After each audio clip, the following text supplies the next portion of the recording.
Ruth Okoro sat in the grand living room of her family's mansion in Ikoyi, Lagos, pretending to listen as her mother, Mrs. Okoro, listed eligible suitors.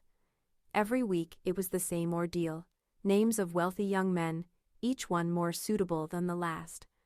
Her father, Mr. Okoro, had always been gentle with his approach, but her mother was relentless. Ruth had no interest in marrying a man chosen for her. She wanted love, real love, not a business merger disguised as a marriage. Desperate to escape her mother's persistence, she blurted out a lie she hadn't planned. "I already have a man." The room fell silent, her mother's eyes narrowing. "Who?" Mrs. Okoro asked suspiciously. Ruth hesitated before adding, "His name is Ameka. We've been together for months." The satisfaction of seeing her mother's stunned face quickly turned to panic when her father smiled. "Finally, you're making your own decisions. We'd love to meet him."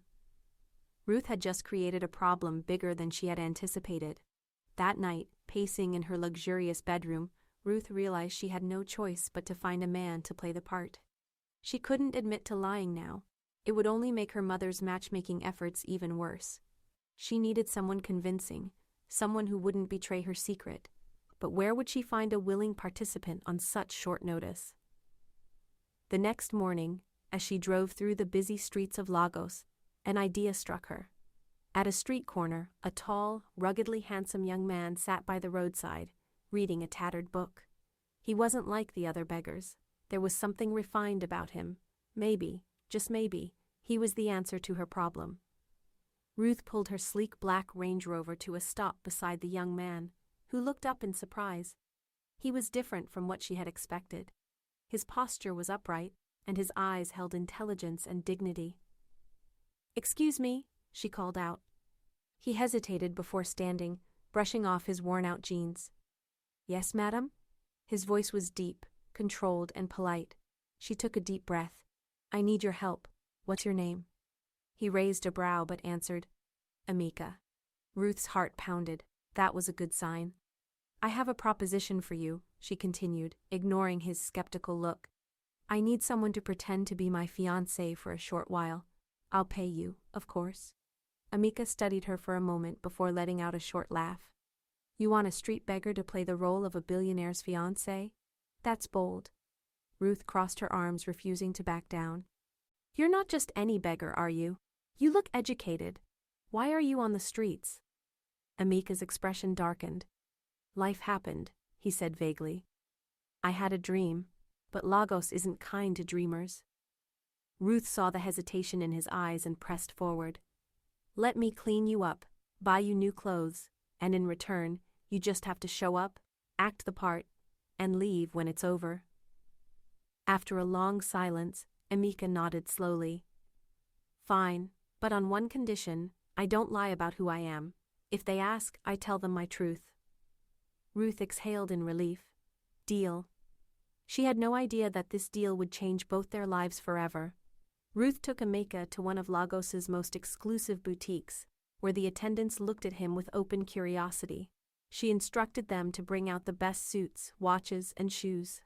Ameka stood stiffly as they measured him, looking uncomfortable with the attention.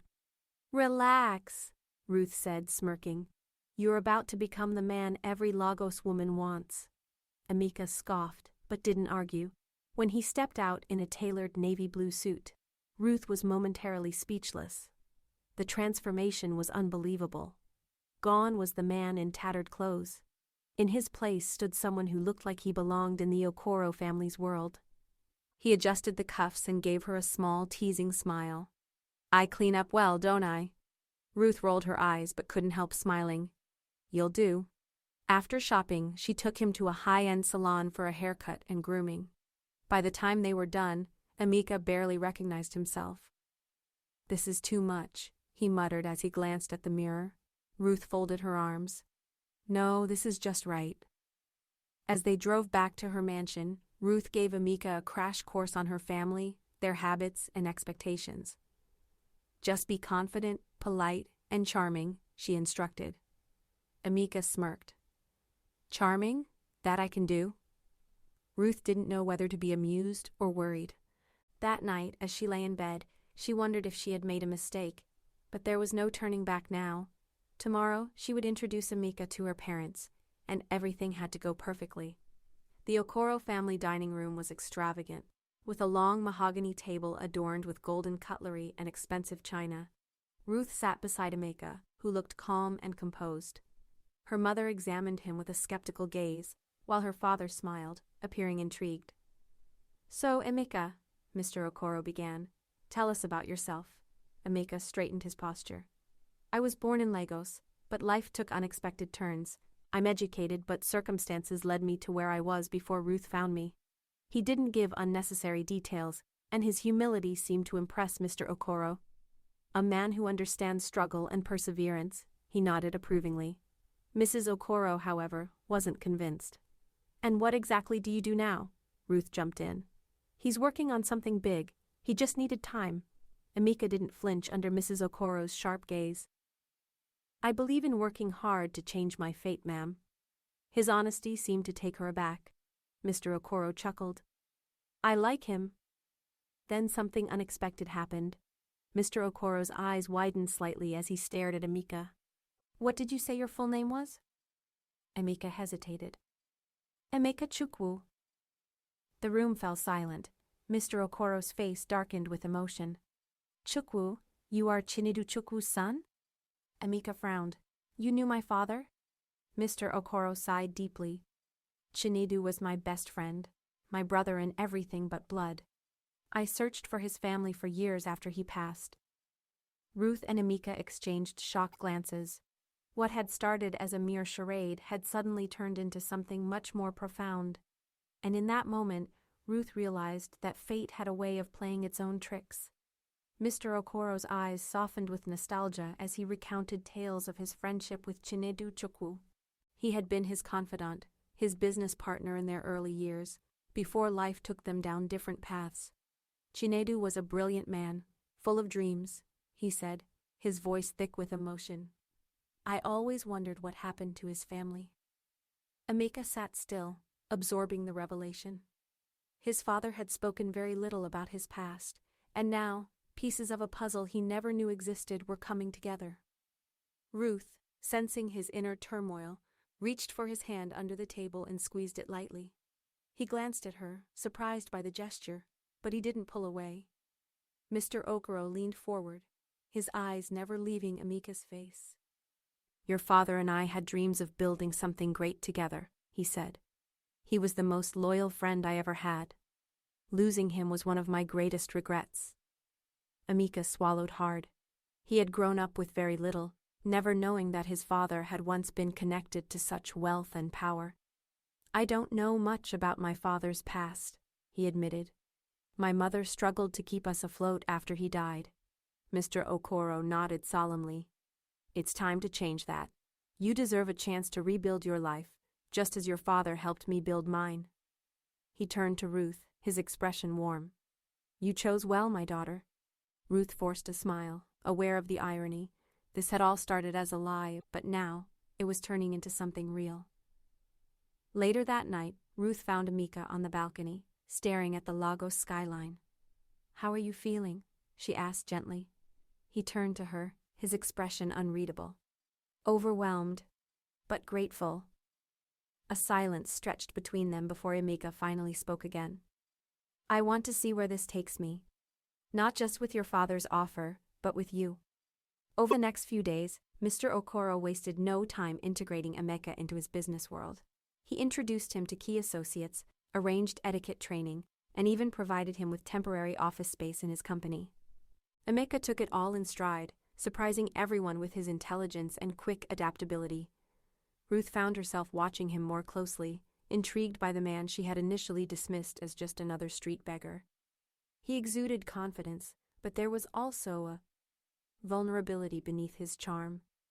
One evening, she caught him staring at an old photograph in her father's study, a picture of Chinedu Chukwu and Mr. Okoro, young and full of ambition. "I wonder what my father would think if he saw me now," Ameka murmured. Ruth placed a hand on his shoulder. "He'd be proud," she said softly. Their eyes met, and for the first time, she felt something shift between them. This wasn't just a game anymore. feelings were beginning to creep in, blurring the boundaries of their arrangement. Meanwhile, Mrs. Okoro remained skeptical. She watched Ameka closely, waiting for him to slip up. One evening, as Ruth and Ameka sat in the garden, Mrs. Okoro approached with a sharp gaze. "Tell me, Ameka," she said coolly, "do you love my daughter?" Ameka hesitated, caught off guard. Ruth held her breath, waiting for his answer. The lie that had started everything was unraveling faster than she had anticipated, and she wasn't sure how to stop it. Ameka cleared his throat, his mind racing. He had anticipated difficult questions, but this one had caught him off guard. He turned to Mrs. Okoro, meeting her gaze with sincerity. "I respect your daughter deeply, ma'am," he began, choosing his words carefully. "She's an incredible woman, strong, intelligent, and kind. Anyone would be lucky to love her." Ruth let out a quiet sigh of relief, but Mrs. Okoro was not easily swayed. "That wasn't my question," she said, her voice unwavering. "Do you love her?" Ameka hesitated. He had spent years guarding his emotions, never allowing himself to believe in fairy tales. But Ruth had disrupted everything. "I don't know what love is supposed to feel like," he admitted, "but if it means wanting to see her happy, wanting to protect her, and feeling something I've never felt before, then maybe, yes." Mrs. Okoro studied him for a long moment before nodding slowly. "Time will tell if you are sincere." Then, without another word, she turned and walked back into the house, leaving Ruth and Ameka alone. Ruth exhaled sharply. That was close. Despite Mrs. Okoro's skepticism, Ameka and Ruth found themselves spending more time together. What had started as a staged relationship slowly morphed into something real. They shared late-night talks on the balcony, stolen glances at dinner, and inside jokes that only the two of them understood. One evening, Ruth invited Ameka to a gala hosted by her family's business associates. Dressed in a tailored suit, Ameka turned heads as he confidently navigated the room. Ruth couldn't deny the admiration she felt as she watched him speak with dignitaries and entrepreneurs like he had belonged in this world all along. "Who would have thought," he whispered to her as they swayed on the dance floor, "that a beggar from the streets of Lagos would be here?" She smiled. "Who would have thought I'd fall for him?" The words had slipped out before she could stop them. Ameka stiffened, his eyes searching hers for confirmation. But before either of them could speak, an unexpected guest arrived, someone from Ameka's past who could destroy everything they had built. A voice rang out over the music. "Ameka?" Turning towards the sound, Ameka's face paled. Standing before him was a tall, well-dressed man with sharp eyes and an amused smirk. "I never thought I'd see you here," the man continued. "Last I checked, you weren't the type to attend elite Lagos events." Ruth looked between them, sensing tension. "Who is this?" she asked. Ameka clenched his jaw. "This is Jide, an old acquaintance." Jide chuckled. "Acquaintance? That's one way to put it. We used to run the streets together." His eyes flickered to Ruth. "And now you're engaged to one of Lagos's wealthiest women? Fascinating." Ameka's hands balled into fists. He knew Jide well, too well. He was trouble, and if he wasn't careful, his carefully crafted new life could come crashing down. Ameka took a steadying breath, his mind racing as Jide's smirk widened. The past he had worked so hard to escape was staring him in the face, threatening everything he had built with Ruth. "What do you want, Jide?" he asked, his voice calm but firm. Jide chuckled, swirling the champagne in his glass. "Nothing much, just catching up with an old friend, or should I say an old business partner?" Ruth frowned, sensing the tension. "Ameka, what is he talking about?" Ameka hesitated, glancing at Ruth before turning back to Jide. "That life is behind me. I've moved on." Jide leaned in closer, his voice dropping to a whisper. "Does she know about the things we did? The deals we made?" Ameka's jaw tightened. He had never told Ruth about his past on the streets, the desperate choices he had made to survive. And now, Jide was here to remind him that no matter how far he had come, his past still had power over him. Ruth watched the silent exchange between the two men, her gut twisting. Ameka had always been open with her. But this was different. "Ameka?" she prompted, her voice softer now.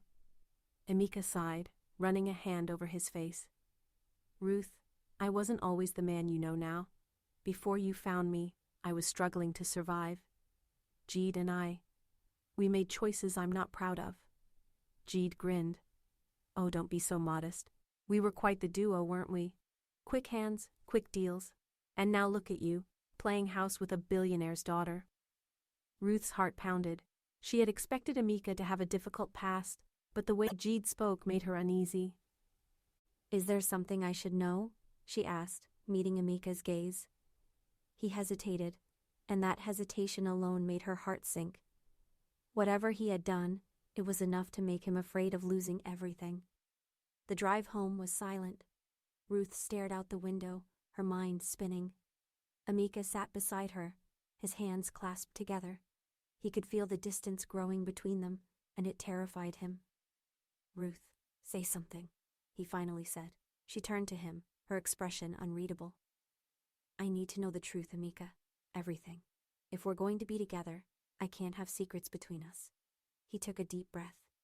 Jeed and I ran with a group when we were younger. We did things, illegal things, to survive. It wasn't who I wanted to be, but back then, I didn't have a choice.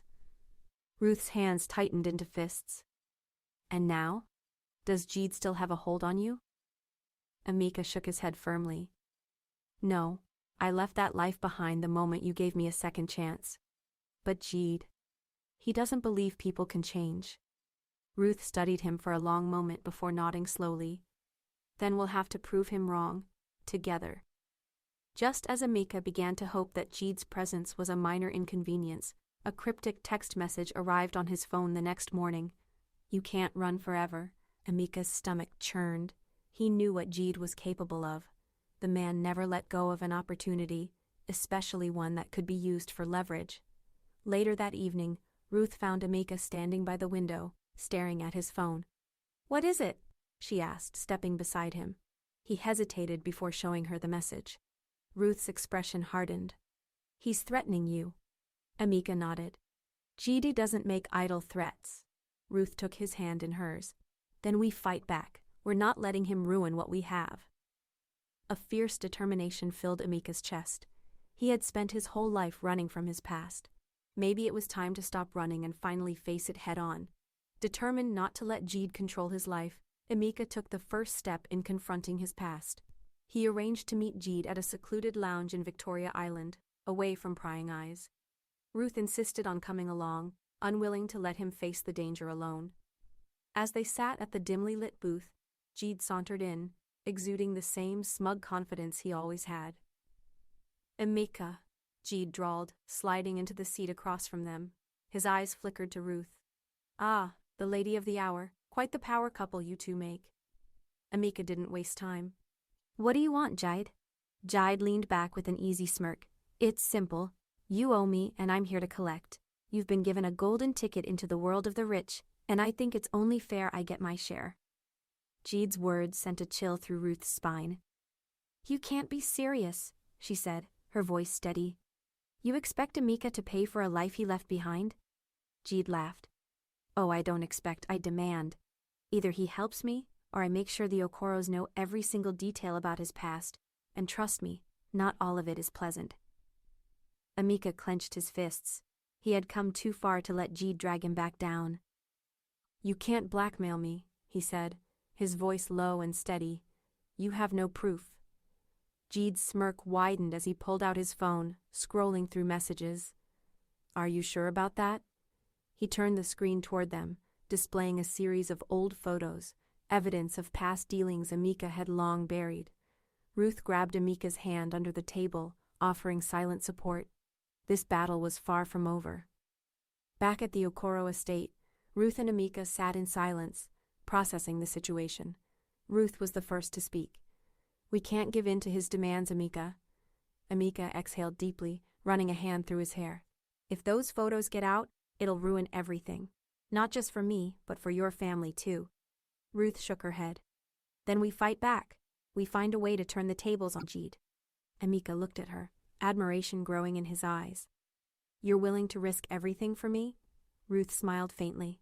This isn't just about you. It's about us. Determined, they reached out to a private investigator Ruth knew through her father's business. If Jeed wanted to play dirty, they would make sure he had just as much to lose. With the investigator's help, Ruth and Emeka discovered Jeed's own secrets: illegal dealings, money laundering, and fraud. "We have enough to bury him," the investigator reported. "But we need him to make the first move." Emeka felt uneasy. "What if he doesn't take the bait?" Ruth smirked. "He will. Men like Jeed always get greedy." The plan was set. They arranged for a fake deal, something too good for Jeed to refuse. If he took the bait, they would have him recorded, ensuring he had no power over Ameka ever again. Now, all they had to do was wait. It didn't take long for Jeed to bite. Within a day of hearing about the supposed deal, he reached out to Ameka, demanding a meeting. Ameka and Ruth, alongside the private investigator, set up a meeting at an upscale hotel in Lagos, where surveillance cameras had already been arranged to capture every detail. Jeed arrived wearing his signature smug expression. "So, you finally came to your senses," he said, sliding into the seat across from Ameka. "Let's talk numbers." Ameka remained composed, feigning interest. "I want this to be clean, no loose ends." He glanced at Ruth, who played along perfectly, nodding in agreement. The investigator, disguised as a businessman, took out a folder and handed it to Jeed. "Everything you need is in there," he said. Jeed's greed got the better of him. As he flipped through the documents, he began to make demands, unknowingly incriminating himself. Cameras recorded everything: his confessions, his demands, and the proof of his illicit activities.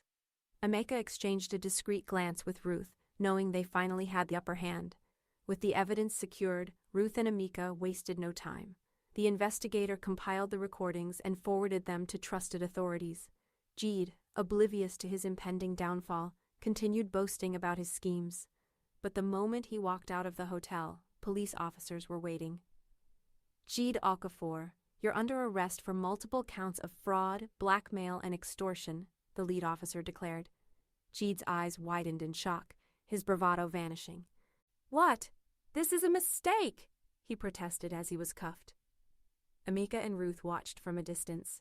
Ruth let out a relieved sigh. "It's over." Ameka shook his head. "Almost."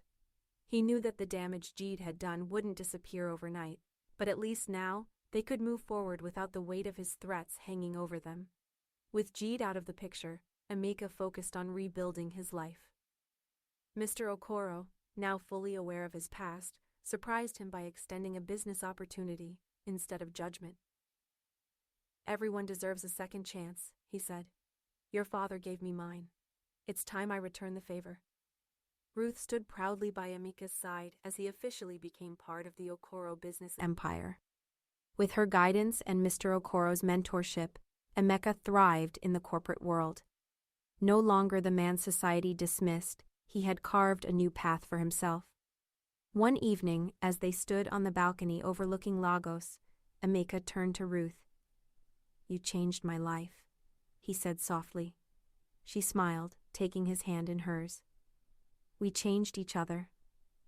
Ameka had one more thing left to do. That evening, he led Ruth to the very spot where they had first talked about their fake engagement, the quiet corner of her family's garden. "Ruth," he began, pulling out a velvet box. "What started as a lie became the most real thing in my life. I love you, and I want to spend the rest of my life proving that to you." Tears welled in Ruth's eyes as he knelt before her. "Will you marry me?" She laughed through her tears. "You don't even have to ask." As he slipped the ring onto her finger, they both knew this was no longer a match made of convenience. This was a love story, written by fate. The wedding was nothing short of a fairy tale. Hosted in a luxurious estate in Lagos, the celebration was an elegant blend of culture and sophistication. Ruth, dressed in an intricately designed ivory gown with gold embroidery, looked breathtaking as she walked down the aisle. Ameka, clad in a regal agbada, his eyes filled with emotion, could hardly believe how far they had come. Surrounded by family, friends, and business associates, they exchanged vows under a canopy of lush flowers. Mr. Okoro beamed with pride, while Mrs. Okoro, who had once been skeptical of Ameka, wiped away a tear as she witnessed their love story unfold. The reception was a grand affair.